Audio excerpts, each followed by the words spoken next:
Hey guys.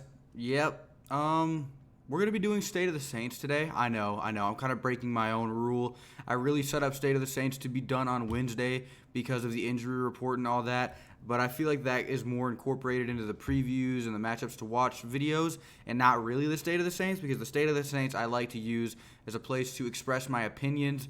They're not as clean cut and edited as the previews and predictions and the matchups to watch. It's just sitting down and talking about the state of the Saints. I don't really have to go all crazy and make sure everything's picture perfect, because in all reality, these are the most relaxed videos that I make. So I'm just going to use this as a place to talk about what I think needs to change, what I think needs to keep up, what I think is doing well and what isn't. Just a place to express my feelings on how the Saints are doing, hence the name, the State of the Saints, heading into blah, blah, blah. So today we're going to be doing State of the Saints heading into Week 12, and there isn't too much I want to cover. And like I said, these videos aren't going to be as sprucely edited as all of my other ones. These are just relaxed. So if you notice any slip-ups, hiccups, or just stupid things, that's why. I might even not put intros and outros on these videos because it's just an easy upload. We all get to enjoy ourselves and have a place to talk about the Saints. So let's go ahead and get into that. So the first thing I would like to talk about is somebody that really deserves the game ball. Now, this is going to be a segment on all of my State of the Saints videos from here on out. It's the game ball. Now, I understand I always have a recap and review of the games, and that's cool. But I never really show appreciation to one player, so this will be what I do to, give just praise to a certain player that caught my eye last week. This player this week was definitely Nick Easton. According to snap-by-snap charting for Pro Football Focus, backup left guard Nick Easton was the best Saints player on offense last week. Their grading system credited him with an 83.5 overall mark, which is the third best in the league this week going into Monday Night Football, and he put up a no-hitter in pass protection. He did not allow a single hit on Drew Brees. With 37 pass protection snaps logged against the Buccaneers pass rush, but no quarterback pressure at all was allowed. So he played 37 snaps against the pass rush. Not a single quarterback pressure came from Nick Easton. Nick Easton's aggressiveness on run plays was definitely a big part of his success and New Orleans' success, with the veteran often moving the man across from him before advancing into the second level. He showed a lot of technique against this Tampa Bay defense. He was not playing scrubs either. Nick Easton was primarily matched up against Ndamukong Suh and Vita Vea all game. He played 100% of offensive snaps this year, and it looked like we finally got what we paid, that $24 million, that 4-year, $24 million a year deal. We got what we paid for. He played fantastic, the third best ranked offensive lineman in the league this week. He played an absolute, I don't even know what of a game. Sean Payton is probably extremely happy with that result, especially after losing Andreas Pete. The offensive line depth has been absolutely amazing. This was one of my major concerns after that stinker in Atlanta. But it was just a lack of preparation, a lack of coaching. Will Clapp was playing a lot of snaps. He sucked.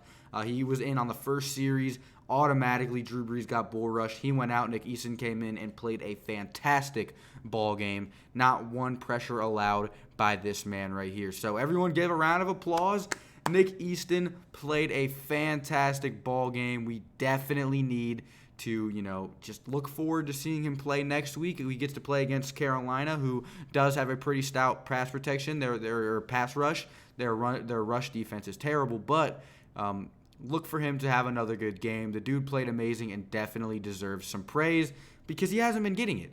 Not many people have been talking about Nick Easton except for Pro Football Focus. They have been gassing the man up. But now that we talked about the offensive side of the ball a little bit, and I'm not going to talk about everyone on offense, this is a unit as a whole that deserves to be talked about. That's the defense, not just the defensive line, the defense. The defense play has been fantastic. The New Orleans Saints defense had 4 interceptions heading into last week versus the Tampa Bay Buccaneers, got 4 that game, and left with 8. We did exactly what the Atlanta Falcons did with sacks against us, but with interceptions. Marcus Williams is now the team, or it has been, the team leader of interceptions. He has 4 interceptions on the year to complement his ball hawk pass deflection skills and his tackling ability. He's been an all-around, all-pro, amazing elite safety this year. Marcus Williams has been fantastic. Go look at his statistics if you haven't really been seeing him make plays. He's been quiet because he's been doing his job, except for when he gets interceptions, which has been 4 times this year. The dude has been absolutely fantastic. One of the best safeties in the league by far. Demario Davis was also another really good player last week. He was actually the Saints' highest graded defender. Demario Davis's 4 plays on the ball in coverage, 1 interception, and 3 pass breakups this week were the highest of any NFL defender in the league and helped propel him to an excellent 82.2 overall grade. Did you hear that correctly? Demario Davis's 4 plays on the ball, 1 interception, and 3 pass breakups were the most by any defender in the league last week. That man outplayed corners, safeties, everybody for plays on the ball.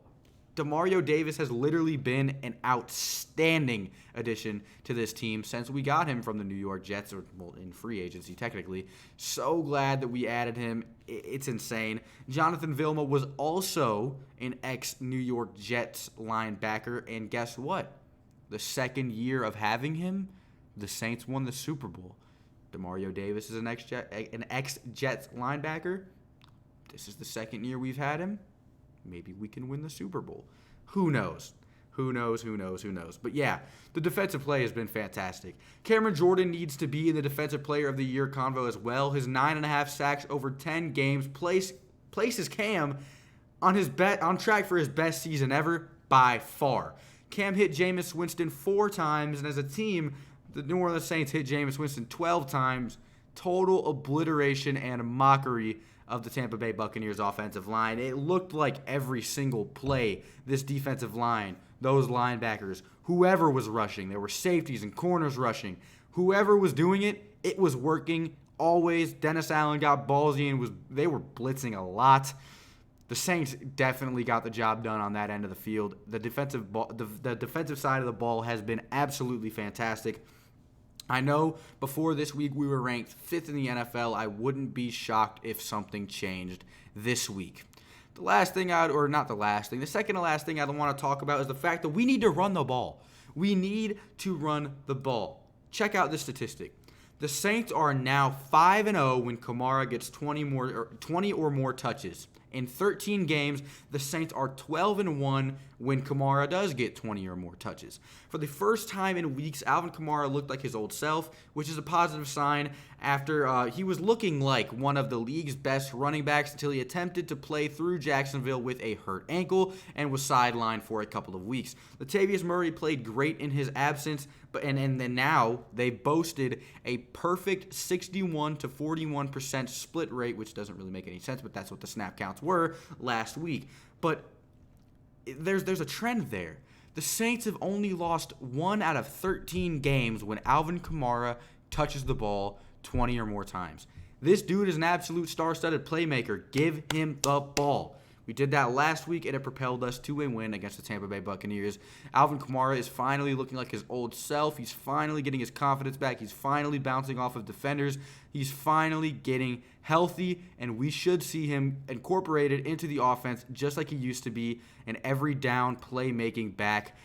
Even though Latavius Murray will get his fair share of snaps as well. Just wanted to make it a point that we need to run the football. The last thing I'd like to talk about is the NFC standings. I almost said the NFC South standings. No, the NFC standings. Now, this picture is a bit misconstrued because it's old. The Saints are no longer the 2 seed. They haven't been for a while. The Green Bay Packers are. The top 3 ranks as follows. The 49ers are 9-1. They play versus the Packers this week. The Packers are 8-2, coming off of a bye week to travel to San Francisco to take on the 49ers. The New Orleans Saints are 8-2, and they play at home versus the Panthers this week. So, if the New Orleans Saints take care of business and advance to 9-2 like we should, and the Packers beat the San Francisco 49ers, the 49ers will be 9-2, the Packers will be 9-2, and the Saints will be 9-2, and the Saints still have a date with the San Francisco 49ers in Week 14. Aaron Rodgers and the Green Bay Packers, go get the job done for yourself and for the New Orleans Saints fans everywhere. We should be rooting for both of these teams to lose, but we can't. So the more likely scenario is, I don't know. I actually don't know, but I want and I think we should all root for the Green Bay Packers. Let me know down below who you want to win that game. Do you think that 49ers advancing to 10-1 is a better scenario than the Green Bay Packers advancing to 9-2 and being a three-way tie for the first place in the NFC? Of course, there's tiebreakers, but I'm not really going to get into all that in one of these videos, one of these chill-out videos. So let me know what you think down below about that. State of the Saints, we're sitting pretty at 8-2. Have a date with the Carolina Panthers, who just got blown out, eviscerated by the Atlanta Falcons. I think it's more of the Atlanta Falcons being on or something than the Panthers sucking, because they blew us out too. The Carolina Panthers have the 30th worst rush defense in the league, so I think the Saints may go ahead and get the job done. Until we get into that prediction video later this week, though, I think the Saints are in a very good spot. We get to sit here and watch, you know, the meme with the camera. Hopefully we get to see the Green Bay Packers absolutely eviscerate, stomp, blow out the 49ers. I don't know. It really depends on personal preference who you want to win that game. Make sure to let me know down in the comments either way, though, and I'll see you boys in the next one. Adios.